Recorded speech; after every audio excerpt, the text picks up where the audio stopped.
We're a little early, but he has finished his tour at Yankee Stadium, so we welcome in the new net owner, Mikhail Prokorov. Mikhail, Mike Francesa, Yes Network. Nice to meet you. See, Yankee Stadium, welcome. Nice to see you. Thanks for coming. My pleasure. I know you didn't have the outcome last night that you wanted. How was the lottery experience? It was real fun. I was fired up.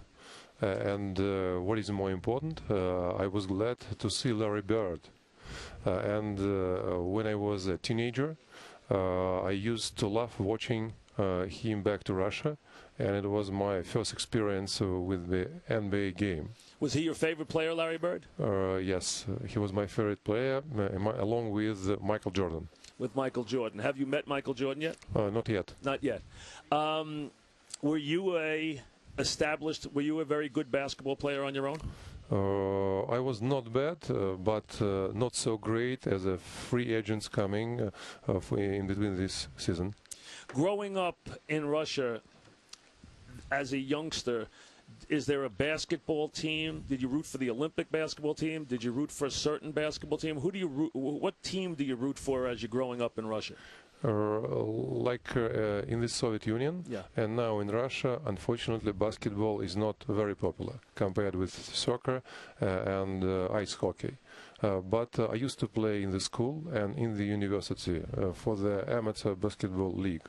When the Olympics came around, was that a very big deal? When you had the Russian Olympic team, was that a big deal in the country, or not so much a big deal? Olympics is completely different.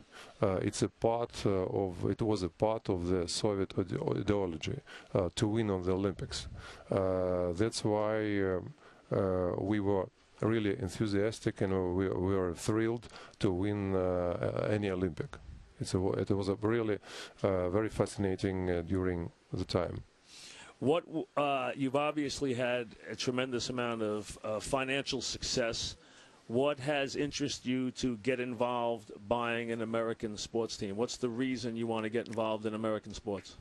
In Russia, I was the owner of the best basketball club in Europe, but it's not business there. It's charity.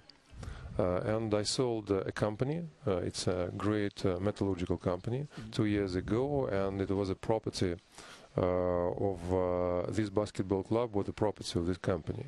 And I missed a lot without basketball, and my dream was to be among the members of a basketball family. And I am really ecstatic over the fact I am the owner of the new team.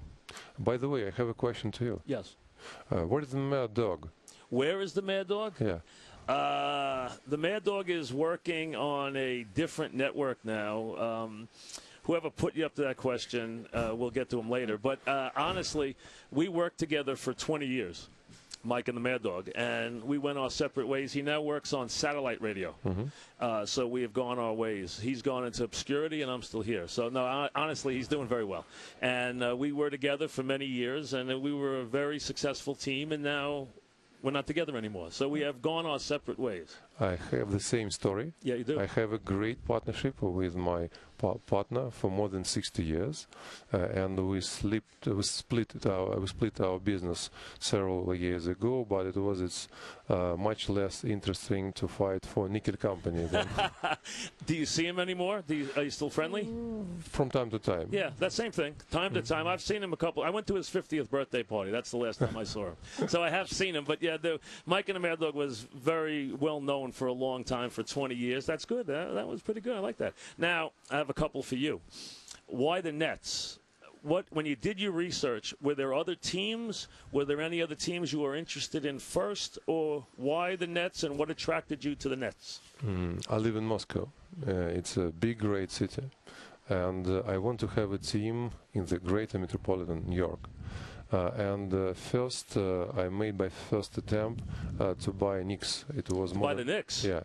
How did that work out? Maybe 1 year and a half ago, I have a friend. He's an investment banker. Right. And I asked him just, is there any opportunity? Right.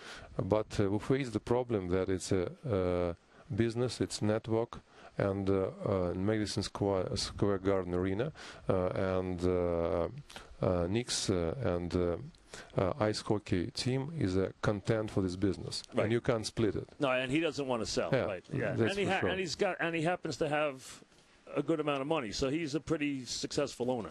Yeah, Right. half a year later, Right. my friend made me a call Right. saying about the opportunity about the Nets, that this is an opportunity to buy this team and in a few years to move it in Brooklyn. And now we pull it off.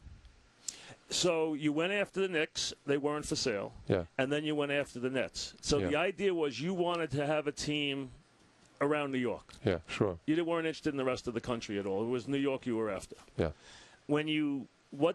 Was there anything about the Nets that gave you any pause? Were you worried about anything about the Nets? The fact that they are now in Newark and have to move to Brooklyn, the fact that they're not the Knicks and they are the second team, did any of that bother you at all? Were you worried about the fact that there were some obstacles that the Nets have to overcome that maybe the Knicks wouldn't have to overcome? It's not obstacle, it's the opportunity. And I like competition, and I think New York City is big enough for two teams, and it will be of great value for all the fans.